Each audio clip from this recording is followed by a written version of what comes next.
Hello friend, welcome back to my YouTube channel Mampi রান্নাঘর। তো আজকে দেখো তোমাদের আমি মশলা পরোটা দেখাচ্ছি। তো কীভাবে বানাই তোমরা দেখে থাকো। প্রথমে দেখো আমি 300 গ্রামের মতো ময়দা নিয়ে নিয়েছি। এদিকে দেখো একটা পেঁয়াজ কোচা, কিছু কাঁচা লঙ্কা, কিছু টমেটো, কিছু ধনেপাতা কুচিয়ে নিয়েছি, সেটাও আমি দিয়ে দেবো। আমার 250-300 গ্রামের মতো ময়দা ছিল। তোমরা যদি আরও বেশি ময়দার করতে চাও তাহলে পেঁয়াজের পরিমাণ আর সব কিছু মশলার পরিমাণ একটু বাড়িয়ে দেবে।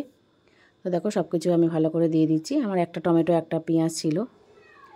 তো দেখো সামান্য কিছু আমি লেবুর রস দিয়ে দিচ্ছি, কিছুটা একটা লেবুর পুরো রসটা দিয়ে দিচ্ছি।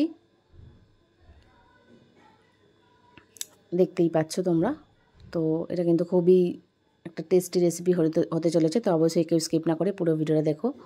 তো দেখো সামান্য পরিমাণে আমি বেকিং পাউডার আর একটু বেকিং সোডা দিয়ে দিচ্ছি, এতে করে বাইরে থেকে ক্রিস্পি আর ভেতর থেকে খুব নরম হবে। তো দেখো সামান্য পরিমাণে আমি একটু গোলমরিচের গুঁড়োও দিয়ে দিচ্ছি, দুটো ডিম দিয়ে দিলাম। তোমরা যদি নিরামিষ করতে চাও তাহলে পেঁয়াজ আর ডিমটা অ্যাভয়েড করে দেবে। তো দেখো সামান্য একটু আমি একটা ম্যাগির মশলার প্যাকেট দিয়ে দিচ্ছি। যেহেতু এটা মশলা পরোটা তো একটু মশলাটা বেশি করে লাগবে। তো দেখো অল্প একটু স্বাদ মতো আমি নুন দিয়ে দিলাম, অল্প একটু পরিমাণে কাশ্মীরি গুঁড়ো লঙ্কাও দিয়ে দিচ্ছি। বাচ্চারা খেলে অল্প একটু ঝাল দিয়ে করবে। তো দেখো সামান্য পরিমাণে আমি একটু চিনি দিয়ে দিলাম, আর তেল দিয়ে ময়ম করে সামান্য একটু সস দিয়ে এবার আমি হালকা হালকা হাতে এই ডোটা মেখে নিচ্ছি।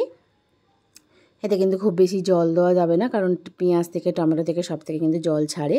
ডিমেও কিন্তু অনেকটা ময়দা ভালো করে মাখা হয়ে যায়, তাই জলটা কিন্তু বুঝে দিতে হবে। বেশি হলে কিন্তু পরোটাগুলো একদম ভালো হবে না, তাই সেটা মাথায় রাখতে হবে। এভাবে করে নিতে হবে। তো দেখতেই পাচ্ছ এরকম ওরা ডো বানিয়ে নিতে হবে। এবার আমি একে একে বেলে তোমাদের দেখাচ্ছি, তো তোমরা দেখতে থাকো।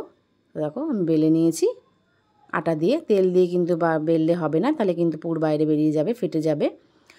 তো দেখো এবার আমি কড়ার মধ্যে বসিয়ে দিয়েছি। আগে শুকনো খোলায় কিন্তু আগে সেঁকে নেবো, তারপর আমি তেল দিয়ে এটা মুচমুচে করে ভাজবো। তোমরা দেখতেই পাচ্ছ।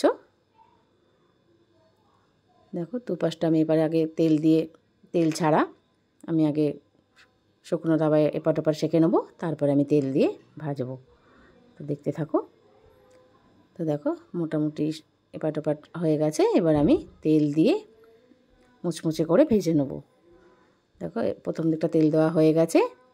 এরপরে দেখে দেখো খুব সুন্দর লাগছে, কত সুন্দর লাগছে দেখতেই পাচ্ছ। ওপরটা মুচমুচ করছে আর ভেতরটা কিন্তু একদমই নরম। তো বাড়িতে এটা না খেলে কিন্তু বুঝতে পারবে না ঠিক কতটা ভালো হয়। বাড়িতে অবশ্যই বানাবে, বাচ্চা বড় সবার জন্য কিন্তু খুব একটা পুষ্টিকর রেসিপি হয়ে যাবে। আর কোনো কিছু তরকারিও করতে লাগবে না এই রেসিপি থাকলে, জাস্ট সস দিয়েই কিন্তু এই পরোটাটা খাওয়া হয়ে যাবে, আর তেমন কিছু লাগবে না।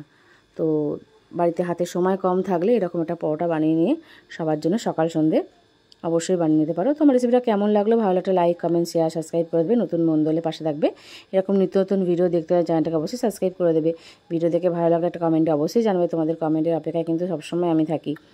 তো দেখতেই পাচ্ছ কত সুন্দর মুচমুচে টেস্টি একটা জলখাবার বা রাতের খাওয়ার জন্য একদম রেডি হয়ে গেল। তো অবশ্যই তোমরা বাড়িতে বানিয়ে খেতে থাকো আর আমার রেসিপি ফলো করতে থাকো আর একটা কমেন্টে জানাতে থাকো। Thank you so much.